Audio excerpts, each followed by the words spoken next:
Let's talk about the cat cafe concept first, because some people maybe have never heard of that. So your business is Crumbs and Whiskers, and you started in LA, was your first location. You have more now, but talk about the concept of what it is. And it has this important mission.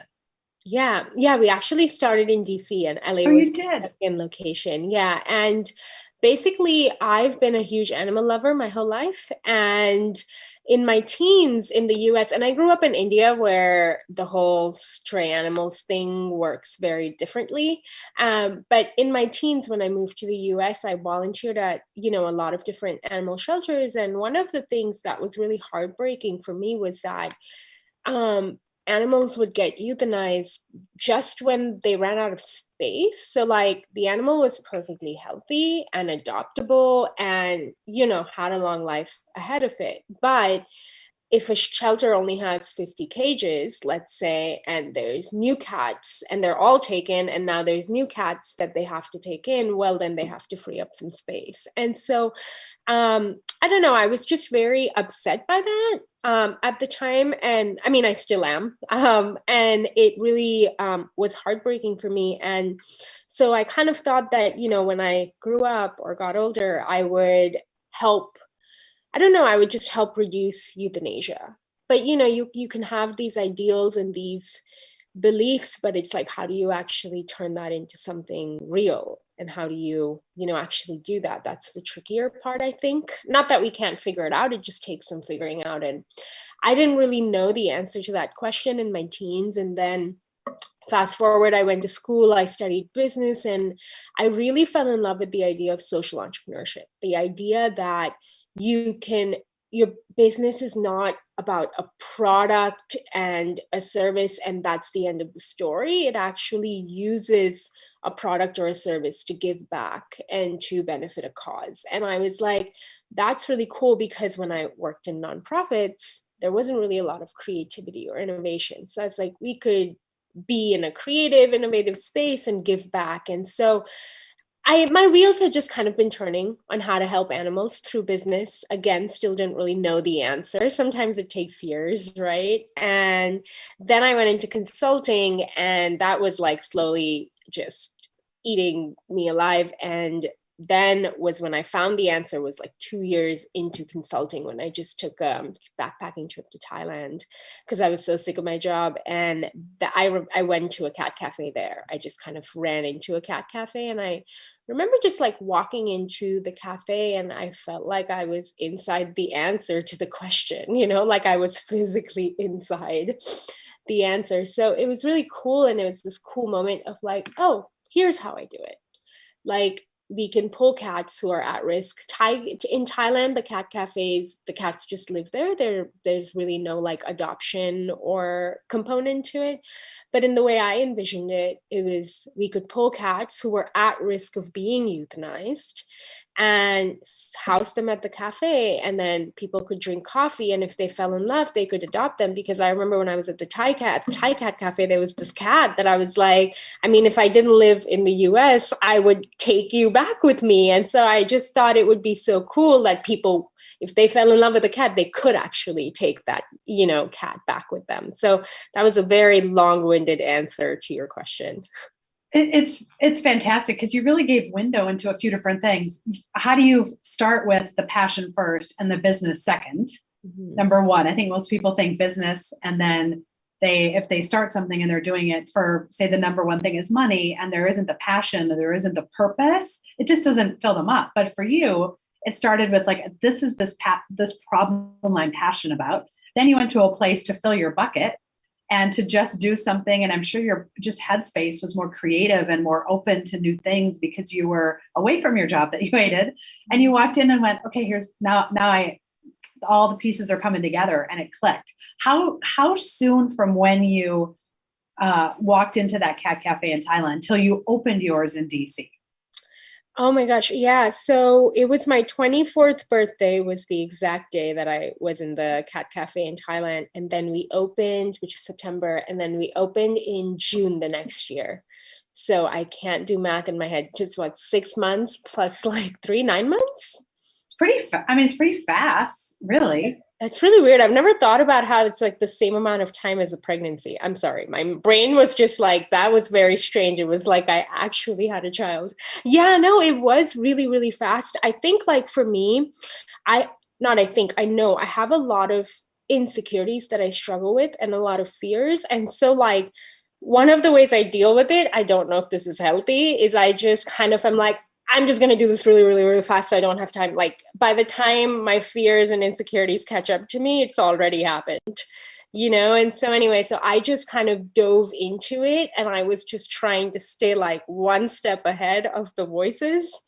And so yeah, I think that's really honestly what motivated me to do it that quickly, because I was very unsure of the idea. There were no cat cafes in the US. Everybody that I told the idea to kind of thought it was stupid and didn't think it would work, and landlords didn't really want to rent me spaces. And so there was a lot of not just internal but external, like, this isn't going to work. And so yeah, I just had to do it really quickly because I would have stopped trying if I didn't do it very quickly. Well, I think it's really wise because I have met with or talked with, people that have wanted to start the same business for like 10 years. Yeah. Like at some point, it's not a business until you decide if anyone will pay for it. So you don't even know. And the only way to find out is launch. Yeah. And see. Yeah. So you finally convinced the landlord. I never thought about that. Like, who wants that many cats? So you found a cat loving landlord. They don't want cats in their space. They don't understand how cats work. They're like, it's going to stink. There's going to be scratches everywhere. This idea is weird anyway. You're 24 years old. Like, get out of here, So like, there was a lot of that. Yeah. So was it the landlord that, like, who was the first person to say, you know what? Yes, you're 24. Yes, it's never been done here. Yes, it's a little bit crazy, but you know what? I'm going to take a bet on you. Funnily enough, it was a landlord in DC who lived in Miami, and she wanted to start her own cat cafe, but she was like, I don't have the courage. She was just like, I don't know if I can do that because I don't know if it'll work. So I felt like it was one of those by proxy things. Like she was just like, if you succeed, I can live my dream like through you. But yeah, so it was a landlord who actually wanted to start her own cat cafe, just wasn't doing it, and was like, cool, why don't you try, we'll see what happens. Yeah. And I'll be the voice of all the listeners who, when you said she, went, of course it was a woman. Oh yeah, yep, I knew it. I knew that it was a woman who gave her that shot. So that's funny. That's fantastic. Because a cat loving, risk taking person who believes in a 24-year-old, yeah, the algorithms probably say it wouldn't have worked. Yeah. So someone had to take a risk on you. So you open the first cat cafe, Crumbs and Whiskers, people start coming in. When did you, what was the moment for you when you thought, I'm onto something? This is going to work? Honestly, I thought I was onto something when I went to the Thai cat cafe. Like that moment that I walked in, and when I was experiencing that, I was like, this is amazing. And why have I never heard of this? Why is this not in the US?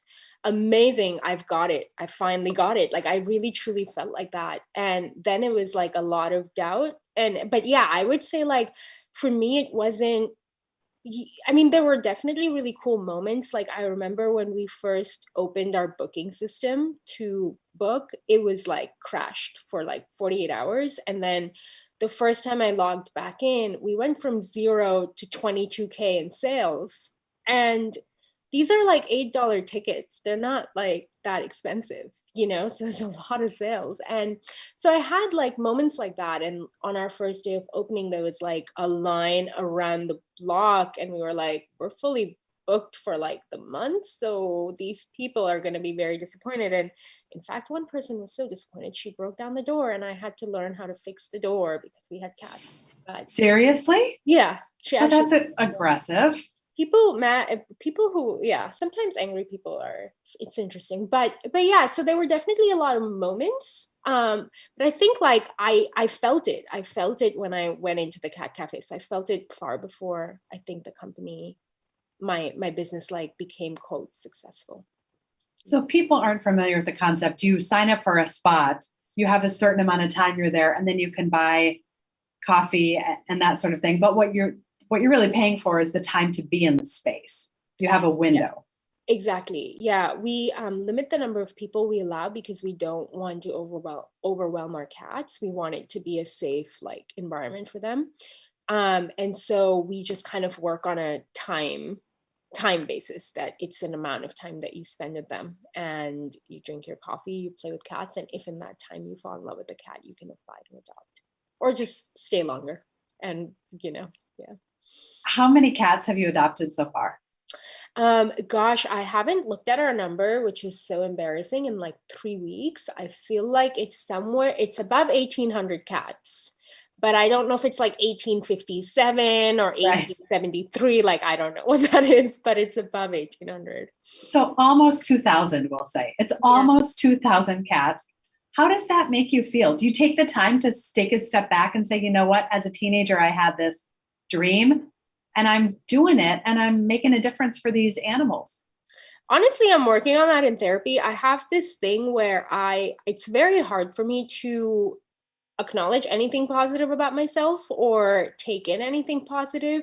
So I don't really have that. Like, I tend to see like, why isn't that number 4,000 or 5,000? Like I tend to, or I personally know all the mistakes I've made over the years, which have been a lot, and so yeah, but yeah, I'm working on that. So maybe we'll get there at some point. I think it's for entrepreneurs, I think it's a lifelong endeavor because you don't have time to stop and think about the successes when you're like on to the next thing. Right. And you have to train yourself to make time. Right. Yeah. So throughout your journey with the business, you ended up getting, I mean, lots of press. Like I've seen you Kelly Clarkson interviewed you and you're in newspapers and magazines. And was that strange for you? I don't know. That's a good question. I think like to me, it still all doesn't really feel real. I'm probably like the worst podcast guest. No, not at all. It just feels not real. I think like for me, when things don't make sense, which like none of that made sense to me, what was happening, it just kind of feels like a dream. I think it's like some kind of self-protective mechanism where I'm like, that's not real. I'm not going to acknowledge that that's real. So yeah, I don't know. It's just kind of felt like a dream. It doesn't like feel real yet.